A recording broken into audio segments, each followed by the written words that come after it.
اس سے تو خواجہ معین الدین چشتی رحمۃ اللہ نے فرمایا تھا، جب کسی منچلے نے کہا تھا جی اسلام کے کتنے رکن ہیں، بڑے پیر و مرشد آپ بنے ہوئے ہیں، مجھے بتائیے اسلام کے کتنے رکن ہیں؟ آپ نے یہ پیری کا دھندا، کھانے پینے کا دھندا بنا رکھا ہے۔ خواجہ معین الدین چشتی رحمۃ اللہ علیہ سلطان الہند سر اٹھایا، فرمایا 6 رکن ہیں اسلام کے، 6۔ کہتے 6؟ دیکھا مجمع کو، کہتا دیکھو جی یہ بابا جی پیر بنے، ان کو ارکان اسلام ہی پتہ نہیں ہے، کہتے جی 6 رکن ہیں۔ حالانکہ حدیث میں آتا ہے 5 رکن ہیں، شہادت، کلمہ، نماز، روزہ، حج، زکوٰۃ، 5 رکن، اور یہ بابا جی کہہ رہے 6 رکن ہیں۔ کہکا لگایا، ہنسا، اس کو کیا پتا کس ولی سے بات کر رہا ہے۔ نبی نے حدیث سے فرمایا، بخاری کی حدیث ہے، اتقوا فراست المومن فإنه ينظر بنور اللہ، مومن کی فراست سے ڈرو، اس لیے کہ وہ نور کی آنکھ سے دیکھتا ہے۔ وہ جو 6 بول رہے ہیں اس کے پیچھے کیا راز ہے، سنو تو صحیح۔ اور کہ اچھا جی 6ٹا کون سا رکن ہے؟ حضرت فرمایا کلمہ شہادت، نماز، روزہ، حج، زکوٰۃ، 6ٹا رکن روٹی۔ روٹی دیکھا جی، میں نے کہا تھا یہ کھاؤ پی رہا ہے، کھانے پینے کے دھندے، دیکھو جی ارکان اسلام میں روٹی شامل کر لی، ٹھٹھے اڑا رہا ہے۔ اچھی السلام علیکم، چلا گیا۔ ایسے گستاخ دنیا میں ہوتے ہیں۔ اس کے بعد حج کا سفر ہے تو حج پہ چلا گیا یہ جوان۔ حج پہ جب گیا ہے تو راستے میں طغیانی آ گئی، جہاد فنا ہو گیا اور لوگ تتر بتر ہو گئے، غرق ہو گئے۔ یہ بھی ایک جزیرے پہ بیچارہ اکیلا پڑا۔ اب وہ جزیرے پہ بیابان، جنگل، دنیا کوئی ہے ہی نہیں، پریشان۔ اور آپ کو پتہ ہے پہلے وہ بحری جہاز چلتے تھے، مہینوں مہینوں سالوں میں پہنچتے تھے، 5 6 مہینے کا سفر ہوتا تھا۔ اب یہ وہاں جزیرے پہ بھوکا۔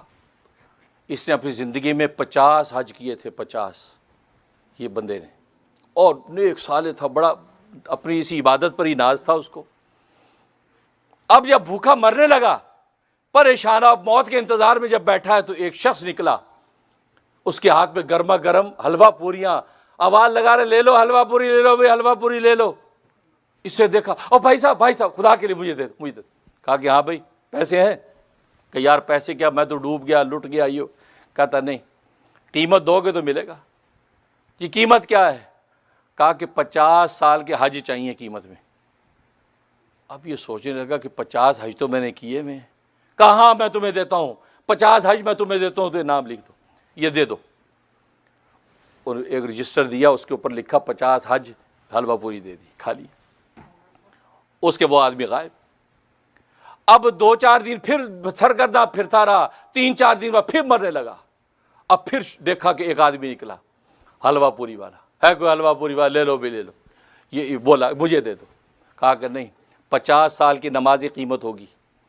کہا میں دیتا ہوں، میری 50 سال کی نمازیں ہیں، 50 سال کی نمازیں لکھوائیں اور روٹی کھا لی۔ اب اس کے بعد پھر وہ شخص غائب۔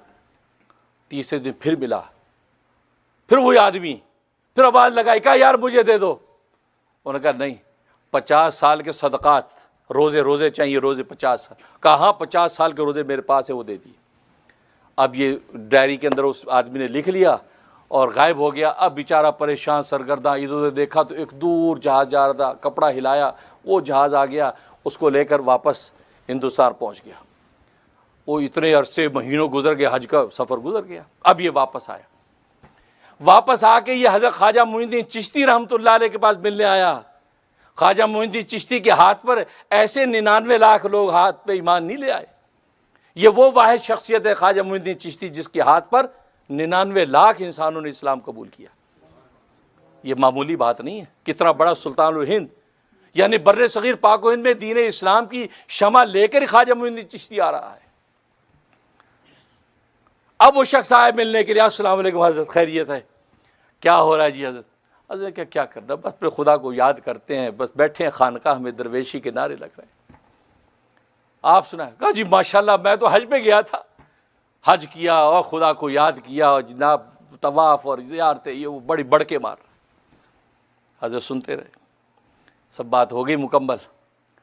تو حضرت نے اپنے مسلح کے نیچے سے وہی رجسٹر نکالا کہ جو حلوہ پوری والا جس پہ سائن لیتا تھا۔ فرمایا کہ یہ کاپی جانتے ہو؟ انہیں کاپی دیکھی، اندر باہر دیکھا تو یہ وہی اس کے دستخط ہیں کہ ایک روٹی پر 50 سال کی نمازیں، ایک روٹی پر 50 سال کے روزے، ایک روٹی پر 50 سال کی جو ہے صدقات خیر. دیکھا گھبرا گیا جی. حضرت فرمایا کہ دیکھا سمجھ میں آ گیا کہ چھٹا رکن روٹی ہے. روٹی کے بغیر نہ نماز ہے، روٹی کے بغیر نہ روزہ ہے، روٹی کے بغیر نہ زکوٰۃ ہے. اگر تیرے پیٹ میں روٹی ہوگی تو خدا کے سامنے جھکے گا. اور نبی نے ہماری اس کا رعایت رکھی. فرمایا کہ اے لوگوں اگر تمہیں بھوک لگی ہوئی ہے تم روٹی پہلے کھا لو، خدا کو بعد میں یاد کرو. اس لیے کہ بھوکے حالت میں خدا کو یاد کرو گے تو خدا کی یاد کو روٹی بنا دو گے. اور روٹی کھاتے ہوئے جب کھانے کے بعد نماز پڑھو گے تو کھانے کے دوران نماز کا تمہیں خیال رہے گا، تمہاری روٹی نماز بن جائے گی. اللہ کو روٹی نماز بنانا مقصود ہے، لیکن اپنی نماز روٹی بنانا مقصود نہیں. لیکن روٹی کے بغیر تم چل نہیں سکتے. یہ دعویٰ کرنا اجی کیا یہ کھانے پینے کا دھندا؟ ارے کھانے پینے کے بغیر تو تم نماز ہی نہیں پڑھ سکتے.